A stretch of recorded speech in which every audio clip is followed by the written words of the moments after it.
దేవుని మనము ఆరాధించబద్దులమై ఉన్నాము.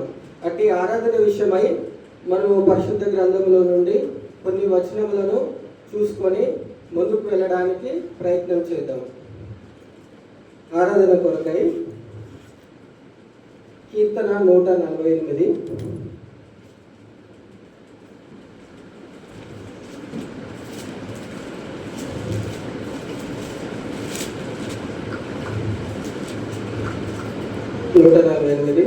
మూడు నుండి 10 వచనముల వరకు మార్చి చదువుతున్నాము. మొదటి వచనం నేను చదువుతాను, రెండవ వచనంగా మీరు చదవండి. సూర్యచంద్రులారా ఆయనను స్తుతించుడి, కాంతి గల నక్షత్రములారా మీరందరూ ఆయనను స్తుతించుడి. పరమాకాశములారా ఆకాశము పైనున్న జలములారా ఆయనను స్తుతించుడి. యెహోవా ఆజ్ఞ ఇయ్యగా అయి పుట్టెను, అవి యెహోవా నామమును స్తుతించునుగాక. ఆయన వాటిని నిత్య స్థాయిలుగా స్థిరపరిచి ఉన్నాడు. ఆయన వాటికి కట్టడలను నియమించును, ఏదియు దానిని అతిక్రమించదు. భూమి మీద ఉన్న మకరములారా అగాధ జలములారా యెహోవాను స్తుతించుడి. అగ్ని వడగండ్లారా హిమమ ఆవిరి ఆయన ఆజ్ఞను నెరవేర్చు తుఫాను.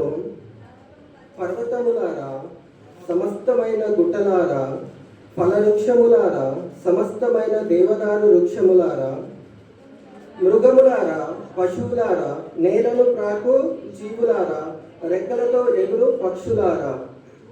దేవుని నడిపింపు కొరకై ప్రార్థన చేసుకున్నాము. 10 వరకే.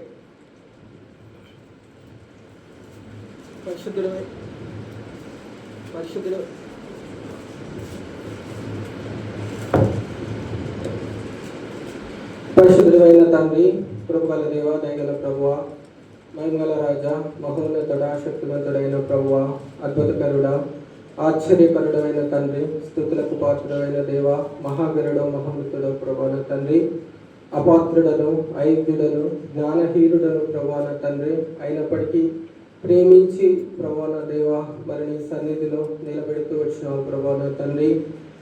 దేవా మరి ప్రజలు నీ వారు, వాక్యము నీది ప్రభువైన తండ్రి. కేవలము నేను నిమిత్త మాత్రుడను ప్రభువైన తండ్రి.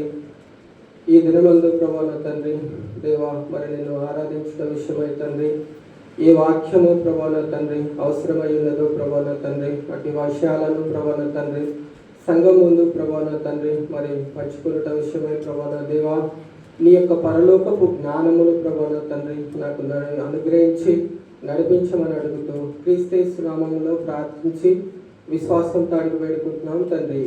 ఆమేన్.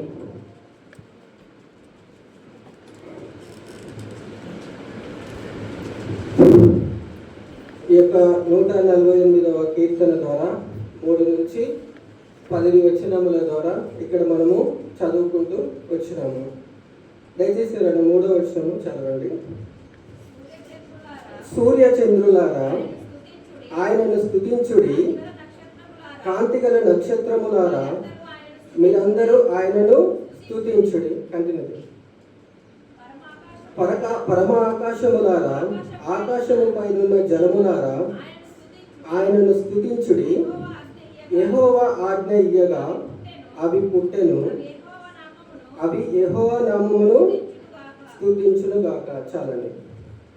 ఇక్కడ చూడండి, ఈ యొక్క అధ్యాయంలో ఈ దావీదు మహారాజు ఇప్పటి వరకు మనము కొన్ని అధ్యాయాల ద్వారా మనుషులు దేవుణ్ణి స్తుతించేటటువంటి విషయాలను మనము చూస్తూ వచ్చినాము.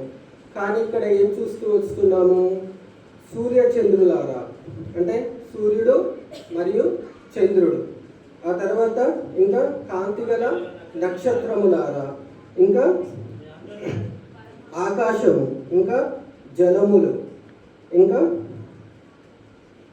ఈ రీతిగా అంటే ఇవన్నీ ఏంటి అని అంటే దేవుడు మానవుని కొరకు నిర్మించినటువంటి అంటే దేవుడు తాను మానవుడు జీవించడానికి అవసరమైనటువంటివి మానవుడు యొక్క దేవుడు నిర్మించినవి ఏం చేస్తూ వస్తున్నవి? ఇవి దేవుణ్ణి స్తుతిస్తూ వస్తున్నవి.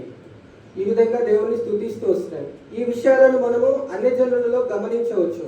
అన్యజనులు ఏం చేస్తారు? సూర్యుడు కూడా వారికి దేవుడు, చంద్రుడు వారికి దేవుడు, తర్వాత చెట్లు వారికి దేవుడు, ఆకాశము దేవుడు, వర్షము వారికి దేవుడు. కానీ ఇవన్నీ ఏం చేస్తున్నాయి?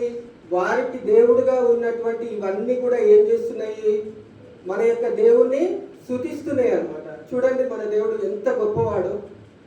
కేవలము వాళ్ళు దేవులుగా భావించేటటువంటి ఆ యొక్క దేవుళ్ళు మొత్తము కూడా ఏదైతే నదులుగా ప్రవహించి మొత్తము సముద్రంలో కలిసినట్లుగా వారు పూజించేటటువంటి దేవుళ్ళు మొత్తము కూడా ఇక్కడ మన సజీవమైనటువంటి దేవుణ్ణి పూజించడాన్ని మనము ఇక్కడ గమనించవచ్చు అన్నమాట. చూడండి, ఎంత గొప్ప ధన్యులము మనము. ఈ రీతిగా పూజించేటటువంటి దేవుణ్ణి మనము కలిగి ఉన్నాము. చూడండి, ఎంత గొప్ప ధన్యత. అదేవిధంగా చూసినట్లయితే ఇంకా ముందుకు వచ్చి చూసినట్లయితే ఇక్కడ ఏమేమి ఇంకా ఆయన భయపడుతున్నాయి? అగ్ని, అంటే దేవుడు ఆజ్ఞ ఇస్తే అగ్ని పుడుతూ వచ్చింది అనమాట. అంతేకాకుండా ఇంకేంటి? వడగండ్లు, ఆవిరి, ఇంకా పర్వతములు. ఇప్పుడు మనం ఏదైతే చెప్పుకుంటున్నామో పర్వతములు అవి, తర్వాత ఇంకేంటి? మృగములు, తర్వాత పశువులు.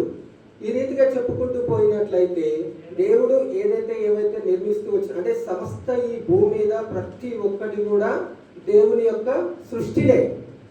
ఆ రీతిగా సృష్టించినటువంటి ప్రతిదీ కూడా ఏం చేస్తున్నాయి? దేవుణ్ణి స్తుతిస్తూ వస్తున్నాయి అన్నమాట. వాటి యొక్క సృష్టి విధానము చూద్దాం. ఇక్కడి వరకు మనం చూస్తూ వచ్చినాం. వాటిని ఏ విధంగా దేవుడు సృష్టిస్తూ వచ్చినాడు అనేటటువంటి విషయాన్ని చూద్దాం. ఆదికాండము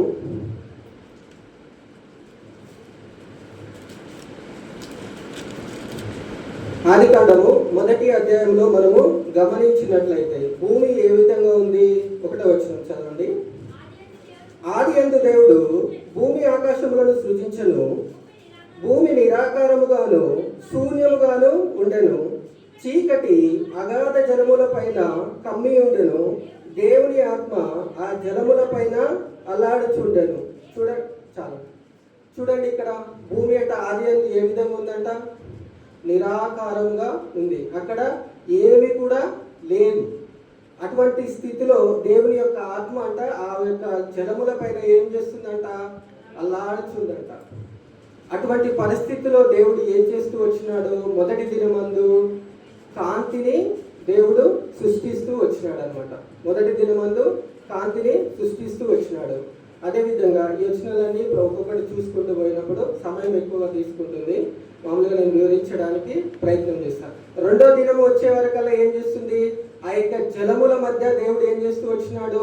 ఒక విశాలమును ఏర్పాటు చేస్తూ వచ్చినాడు. అంటే ఆ విధంగా అల్లాడుతున్నటువంటి ఆ యొక్క జలముల మధ్య ఒక విశాలాన్ని ఏర్పాటు చేస్తూ వచ్చినాడు. ఆ యొక్క విశాలానికి దేవుడు ఏ పేరు పెడుతూ వచ్చినాడు? ఆకాశం అని పేరు పెడుతూ వచ్చినాడు. అదే రీతిగా 3వ దినములకు వచ్చే వరకల్లా ఏం చేస్తూ వచ్చినాడు? దేవుడు 2వ దినమందు ఆకాశమును సృష్టిస్తూ వచ్చినాడు.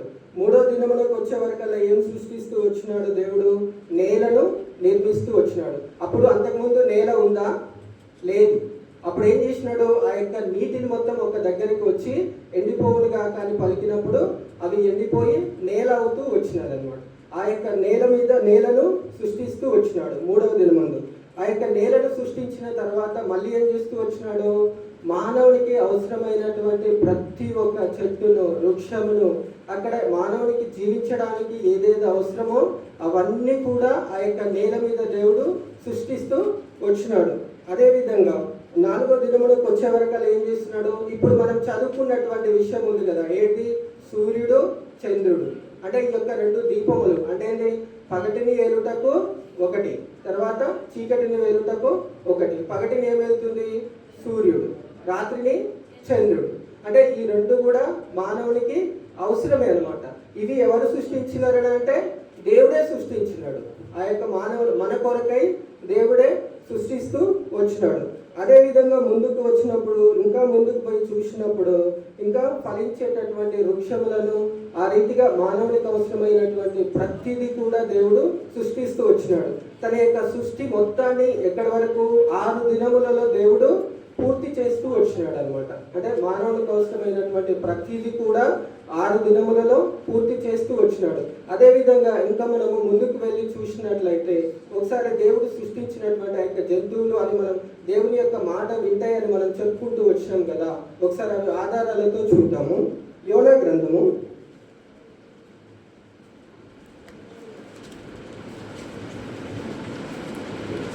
1వ అధ్యాయము 17వ వచనం ఎవరైనా చదవండి. గొప్ప మత్స్యము ఒకటి యోనాను మింగవలెనని యెహోవా నియమించి ఉండగా యోనా 3 దినములు ఆ మత్స్యం యొక్క కడుపులో ఉండెను. చూడండి, చేప ఏం చేస్తూ వచ్చింది? యోనా ఎవరు అసలు? దేవుడు ఏర్పరచుకున్నటువంటి ఒక వ్యక్తి. ఏర్పరచుకున్న తర్వాత యోనాకు ఒక బాధ్యతను అప్పగిస్తూ వచ్చినాడు. ఏదది? నినివేకు వెళ్ళి ఆ యొక్క పట్టణమును నాశనం చేయబోతున్నారని తెలియపరచమని చెప్తూ వచ్చినాడు. కానీ ఈ యొక్క యోనా ఏం చేసినాడు? తర్సీసుకు పోతూ వచ్చినాడు. అప్పుడు ఏం చేసినాడు? తనను తీసుకువెళ్ళి ఆ సముద్రంలో పడేసినటువంటి విషయం అంతా మనం ఎరుగుదాము. ఇక్కడ మనకు కావాల్సినటువంటి పాయింట్ ఏంటంటే అక్కడ ఉన్నటువంటి ఆ యొక్క జంతువు ఆ చేప అనేది దేవుని మాట వింటూ వచ్చినటువంటి విషయము మనకి ఇక్కడ ముఖ్యమైనది. అదే రీతిగా ఇంకా ముందుకు వెళ్ళి చూసినట్లయితే అదే చేప ఏం చేస్తూ ఆజ్ఞ ఇవ్వగా ఆ యొక్క యోనాను మింగివేస్తూ వచ్చినది. తర్వాత మళ్ళీ దేవుడు ఆ యొక్క చేపకు ఆజ్ఞ ఇచ్చినప్పుడు ఏం చేస్తూ వచ్చినది?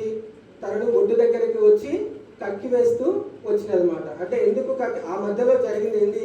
యోనా దేవునికి ప్రార్థన చేసినటువంటి విషయాన్ని మనము గమనించవచ్చు. కాకపోతే ఇక్కడ మనకు ఆ యొక్క మత్స్యం అనేది ఆ యొక్క దేవుని మాట వింటుంది అనేది ఇక్కడ మనకు కావాల్సినటువంటి అంశం. అదే రీతిగా ఇంకా ముందుకు వెళ్ళి చూద్దాం. ఇంకా ఏమేమి జంతువులు దేవుని యొక్క మాట వింటూ వచ్చినాయో. దానియేలు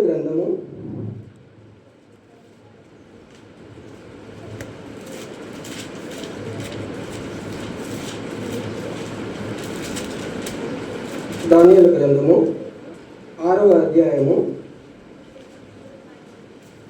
6:22. దయచేసి చదవండి. నేను నా దేవుని దృష్టికి నిర్దోషినిగా కనపడితిని గనుక ఆయన తన దూతను పంపించి సింహములను నాకు ఏ హానియు చేయకుండా వాటి నోలను మూయించను. రాజా, నీ దృష్టికి నేను నేరము చేసిన వాడను కాను గదా అనను. ఏంటిది? ఇది సింహం బోన్లో మనిషిని వేస్తే అది తినకుండా ఉంటుందా? బోన్లో వేయడం కాదు, మనం అడవిలోకి వెళ్ళి మనం కనపడితే చాలు, వేటాడి కూడా సింహం మనల్ని తినివేస్తుంది. కానీ ఇక్కడ దేవుడు ఆ యొక్క సింహానికి ఆజ్ఞ ఇచ్చినప్పుడు ఏం చేస్తూ వచ్చింది? తను తినకుండా ఉంటూ వచ్చినది. అంటే ఇక్కడ మనం గ్రహించవలసినటువంటి విషయం ఏంటంటే ఆ యొక్క క్రూర మృగం, భయంకరమైనటువంటి క్రూర మృగము, అటువంటి మృగము సైతము ఆ యొక్క దేవుడు ఆజ్ఞ ఇస్తూ వచ్చినప్పుడు అది ఏం చేస్తూ వచ్చింది? దేవుడికి లోబడుతూ వచ్చింది. ఇంకా కొన్ని విషయాలలో మనము దేవుడికి లోబడినటువంటి కొన్ని జంతువులను మనము గమనించవచ్చు. నిర్గమకాండానికి వచ్చి చూసినప్పుడు అక్కడ ఏంటివి? మిడతలు, తర్వాత పేలు, తర్వాత ఇంకేమో కప్పలు. అంటే ఇవన్నీ కూడా ఈ సృష్టిలో దేవుడు నిర్మించినటువంటి ప్రతి ఒక్క జంతువు ఎక్సెప్ట్ మానవుడు, ఒక్క మానవుడు తప్ప దేవుడు ఈ సృష్టిలో సృష్టించిన ప్రతి ఒక్కటి కూడా దేవునికి లోబడేటటువంటి విషయాన్ని మనము గమనించవచ్చు. ఇప్పుడు ఒకసారి మన మానవుని యొక్క పరిస్థితి చూద్దాం. మానవుని యొక్క స్థితి, ఆయనని ఏ విధంగా దేవుడు నిర్మిస్తూ వచ్చినాడు, ఆ యొక్క మానవుడు చేసినటువంటి దానిని మనం ఒకసారి చూద్దాం. మళ్ళీ ఒకసారి ఆదికాండము 2వ అధ్యాయము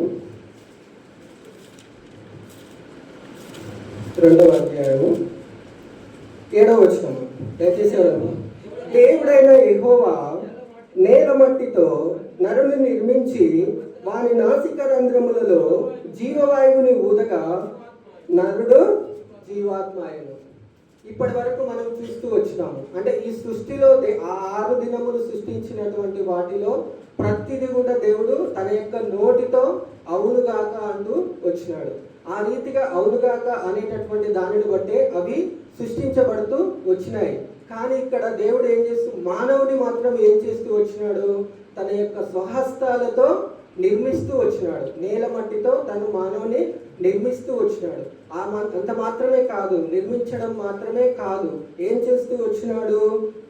వాని యొక్క నాసిక రంధ్రములలో జీవవాయువు ఊదుతూ వచ్చినాడు. చూడండి, జీవవాయువు మానవులలో దేవుని యొక్క జీవవాయువు ఊదుతూ వచ్చినాడు. ఆ విధంగా ఊదినటువంటి దానిని బట్టి ఏం చేస్తూ వచ్చినాడు? జీవాత్మ అయ్యాను, అంటే మానవుని జీవాత్మ అవుతూ వచ్చినటువంటి విషయాన్ని మనము గమనించండి. చూడండి, మానవుని నిర్మించడంలో దేవుని యొక్క ఉన్నతమైనటువంటి ఉద్దేశం చూడండి. తన స్వహస్తాలతో మనల్ని నిర్మిస్తూ వచ్చినాడు. ఈ రీతిగా నిర్మించినటువంటి మానవుని యొక్క స్థితి ఆయన ఏం చెప్తూ వచ్చినాడు? ఈ యొక్క మానవునికి ఒక్క మాట చెప్తూ వచ్చినాడు. తనకు కావలసినటువంటి ప్రతిదీ కూడా ఏమి కష్టపడకుండా తన దగ్గరికే తీసుకొస్తూ వచ్చినాడు దేవుడు. అంటే ప్రతిదీ ఏది కావాలంటే అది ప్రతిదీ కూడా దేవుడు మానవుని కొరకు నిర్మిస్తూ వచ్చినాడు. కానీ ఒకే ఒక్క ఆజ్ఞ ఇస్తూ వచ్చినాడు. ఏంటిదా ఆజ్ఞ? మంచి చెడ్డలు ఇచ్చేటటువంటి ఆ యొక్క ఫలవృక్షమును తినవద్దు అని చెప్తూ వచ్చినాడు. కానీ ఆ యొక్క మానవుడు ఏం చేస్తూ వచ్చినాడు? ఆ ఒక్క చిన్న పని అండి. ఎంత చిన్న పని చూడండి. ఇలా మనం పోయిన వారం చూస్తూ వచ్చినాము. ఏది? ఒక శాప, ఏదో ఒక శకేమును తీసుకురావడానికి దేవుడు ఆజ్ఞ ఇచ్చినాడు అని చెప్పేసి తన ప్రాణమును సైతము ఇవ్వడానికి సిద్ధపడుతూ వచ్చినటువంటి విషయాన్ని మనము చూస్తూ వచ్చినాము. కానీ ఇక్కడ మానవునికి చెప్పినటువంటి ఆ యొక్క చిన్న విషయము తన ప్రాణానికి ఏమైనా హాని జరుగుతుందా? ఏం హాని జరగదు. ఆ ఒక్క పండు తినకపోతే ఏమవుతుంది? ఏం కాదు.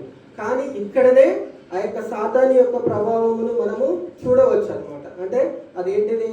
సర్పం. ప్రతి ఒక్క విశ్వాసిలో సర్పము పక్కనే ఉంటుంది. ప్రతి ఒక్క విశ్వాసిలో సర్పము పక్కనే ఉంటుంది. అది మనము గమనించలేము.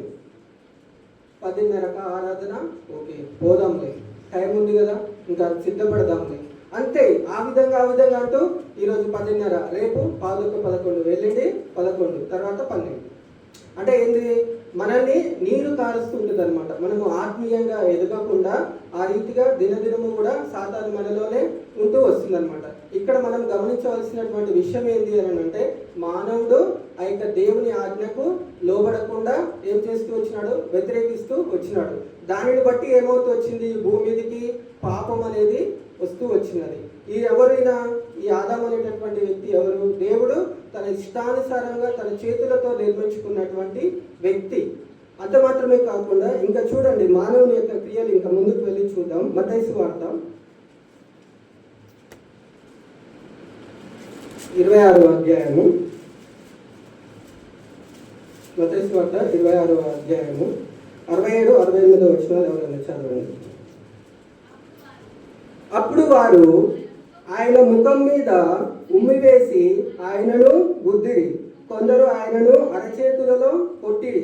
క్రీస్తు నిన్ను కొట్టిన వాడెవడో ప్రవచించుమని మనిరి. చూడండి ఏ స్థితికి పోయినాడో చూడండి మానవుడు. ఇందుకోసమేనా దేవుడు మానవుని నిర్మించుకున్నది? తను నిర్మించినటువంటి వారినే ఏం చేస్తూ వచ్చినారు? ఆయన యొక్క ముఖం మీద ఉమ్మి వేసినారు. ఎంత గొప్ప, ఎంత భయంకరమైనటువంటి పరిస్థితిలో చూడండి. మనల్ని సృష్టించినటువంటి ఆ యొక్క సృష్టికర్త మీదనే ఉమ్మి వేస్తూ వచ్చినారు. అంతేకాదు ఇంకేం చేస్తూ వచ్చినారు? ఆయన అరచేతులలో కొట్టినారు. అదేవిధంగా కొట్టిన వాడెవడో ప్రవచించమని చెప్తూ వచ్చినారు. చూడండి ఎంత భయంకరమైనటువంటి పరిస్థితిలో చూడండి. ఈ రీతిగా మానవుడు ఆ యొక్క దేవునికి విరోధి అవుతూ వచ్చినాడు. ఇంకా ముందుకు వెళ్ళి చూద్దాము. ఇంకా తన యొక్క మానవుని యొక్క కఠినమైన విషయాలు 27, 29, 30 దయచేసి చదవండి. ముండ కిరీటమును అల్లి ఆయన తలకు పెట్టి ఒక రెల్లు ఆయన కుడి చేతిలో నుంచి ఆయన ఎదుట మోకాలుని, యూదుల రాజా నీకు శుభమని చెప్పి ఆయనను అపహసిస్తూ వచ్చినారు. ముళ్ళ కిరీటం అండి, ముళ్ళ కిరీటం. ఎందుకు దేవుడు తన యొక్క హస్తములతో మనల్ని నిర్మించుకుంటూ వచ్చినాడు? ఆ యొక్క ముళ్ళ కిరీటం పెట్టడం కొరకేనా? ఆ యొక్క ఉమ్మి వేయట కొరకేనా? కాదు కదా. అంతేకాకుండా ఇంకా ముందు ఆయన 30 చదవండి. ఆయన మీద ఉమ్మి వేసి ఒక రెల్లును తీసుకొని ఆయనతో ఆయన తల మీద కొట్టిరి. అపహసించిన తర్వాత ఆయన మీదనున్న ఆ అంగిని తీసివేసి ఆయన వస్త్రములు ఆయనకు తొడిగించి సిలువ వేయుటకు అప్పగించిరి. చూడండి, ఉమ్మి వేస్తూ వచ్చినారు. తన యొక్క తలపైన ముళ్ళ కిరీటం పెడుతూ వచ్చినారు. ఆ యొక్క రెల్లుతో కొడుతూ వచ్చినారు, ఆయన వస్త్రములను చింపివేస్తూ వచ్చినారు. ఇది మానవుని యొక్క దుస్థితి. ఇక్కడ మనము జంతువులతో పోల్చుకున్నప్పుడు మనం ఏ స్థితిలో ఉన్నాము? దేవుడి విషయంలో ఎంత వెనకబడి ఉన్నాము, ఎంత పాపులమై ఉన్నాము, ఎంత దోషులమై ఉన్నాము, ఎంత అవమానపరులమై ఉన్నాము. చూడండి ఎలాంటి పరిస్థితికి మానవుడు వెళ్తూ వచ్చినాడు. దేవుని యొక్క ఉన్నతమైనటువంటి ఉద్దేశం కొరకు మానవుని నిర్మించడం కంటే ముందే దేవుడు మానవునికి ఏదైతే అవసరమో అవి మొత్తము కూడా నిర్మిస్తూ వచ్చినాడు. అవన్నీ నిర్మించిన తర్వాతనే మానవుని నిర్మిస్తూ వచ్చినాడు అనమాట. అంటే ఆయన మానవుడు ఎక్కడ కూడా బాధపడడం అనేది దేవుడికి ఇష్టం లేదు. ఈ రీతిగా ఉమ్మివేయడానికి దేవుడు ఏమన్నా తప్పు చేసినాడా?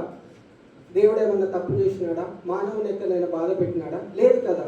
అయినప్పటికీ ఎందుకు ఆయనని ఆ విధంగా శిక్ష వేస్తూ వచ్చినారు?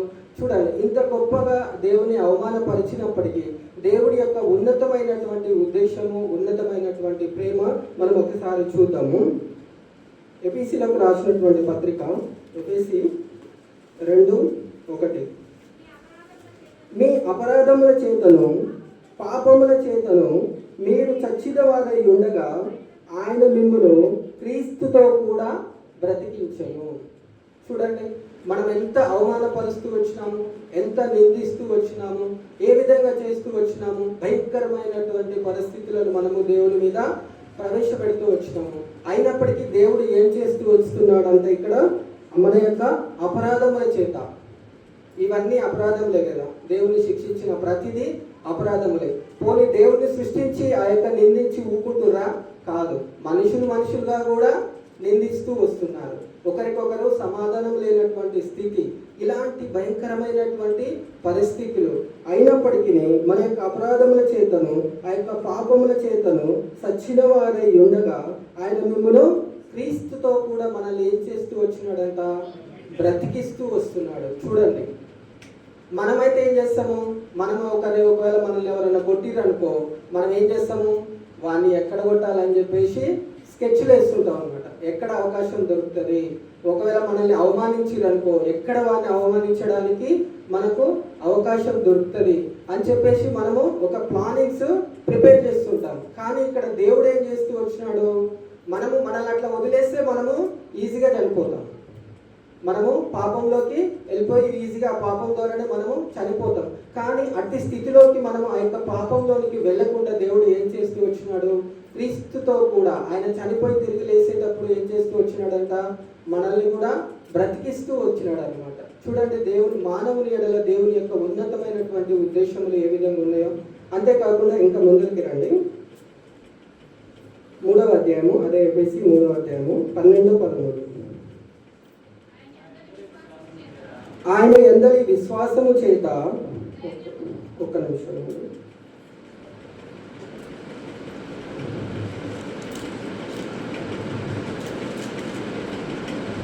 2వ అధ్యాయము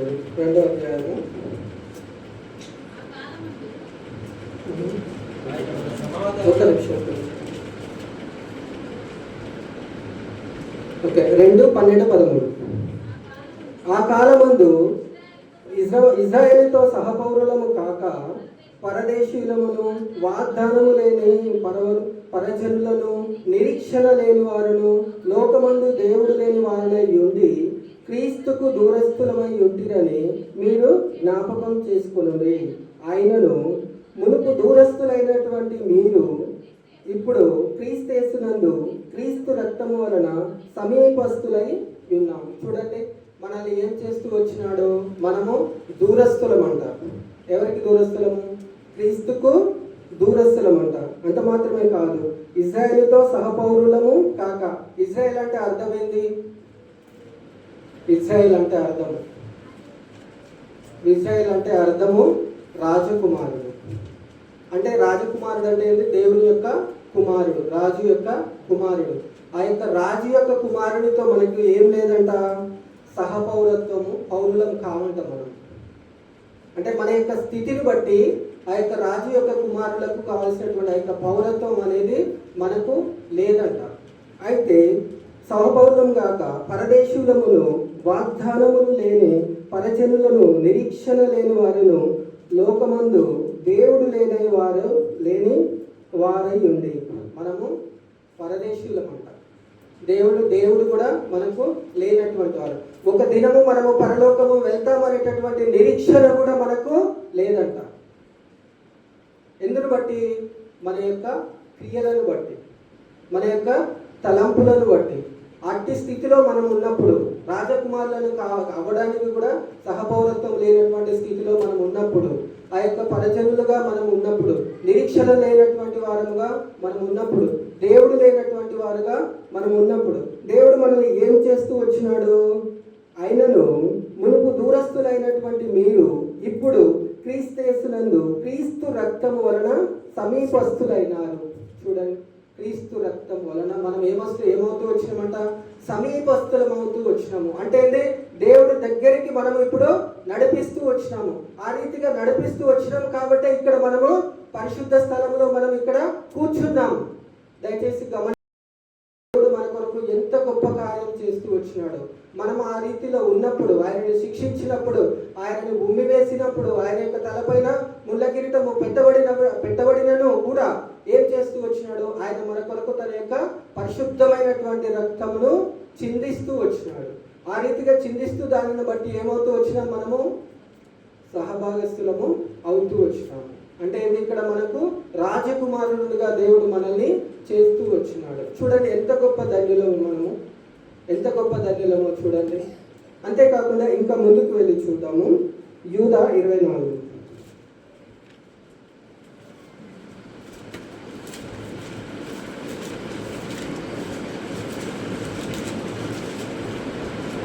వచ్చిన దయచేసి చదవండి. తొట్టిల్లకుండా మిమ్మును కాపాడుటకును తన మహిమ ఎదుట ఆనందముతో మిమ్మల్ని నిర్దోషులనుగా నిలవబెట్టుటకును శక్తిగల మన రక్షకుడైన అద్వితీయ దేవునికి మన ప్రభు అయిన యేసుక్రీస్తు ద్వారా మహిమయు మహాత్యమును ఆధిపత్యమును అధికారమును యుగయుగములకు పూర్వమును ఇప్పుడును సర్వయుగములకు కలుగును గాక. ఇక్కడ ఏంటి? మనము ఒక దినమంట మనము దేవుని ముందల నిర్దోషులమై నిలబెట్టనై ఉన్నామంట. చూడండి ఎంత గొప్ప ధన్యులము. చూడండి, ఒక దినము నిర్దోషులమై అంటే ఏంటి? మన దోషములన్నీ ఏం చేయబడుతున్నాయి? ఇక్కడ కొట్టివేయబడుతూ వచ్చినాయి. దేని ద్వారా కొట్టివేయబడుతూ వచ్చినాయి? ఆయన యొక్క రక్తం వలన కొట్టివేయబడుతూ వచ్చినాయి.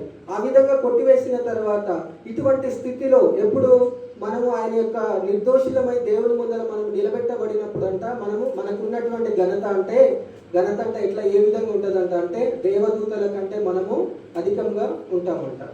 ఈ యొక్క బైబిల్లో ఈ విషయం క్లియర్గా రాసలేదు, కానీ బక్సింగ్ అంకుల్ గారు రాసినట్టు ఒక బుక్లో మనము ఈ యొక్క విషయాన్ని చూడవచ్చు, క్లియర్గా చూడవచ్చు. అక్కడ మనము దేవదూతల కంటే అధికమైనటువంటి మహిమను అక్కడ మనము పొందుకుంటామంట.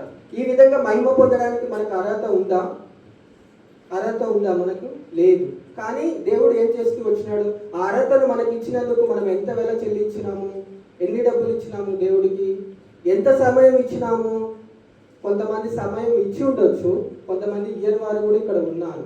అయినప్పటికీ ఆయన యొక్క ఉచితమైనటువంటి కృపచేత ఆ యొక్క మహిమను అందరికీ కూడా సమానంగా దేవుడు ఇస్తూ వచ్చినాడు అనమాట. అంటే ఏంటి? మనల్ని అక్కడ నిర్దోషులుగా నిలవబెట్టడం అనేది దేవుని యొక్క ఉద్దేశం. అదే కాకుండా ఇంకా ముందుకు వెళ్దాము. కీర్తన 135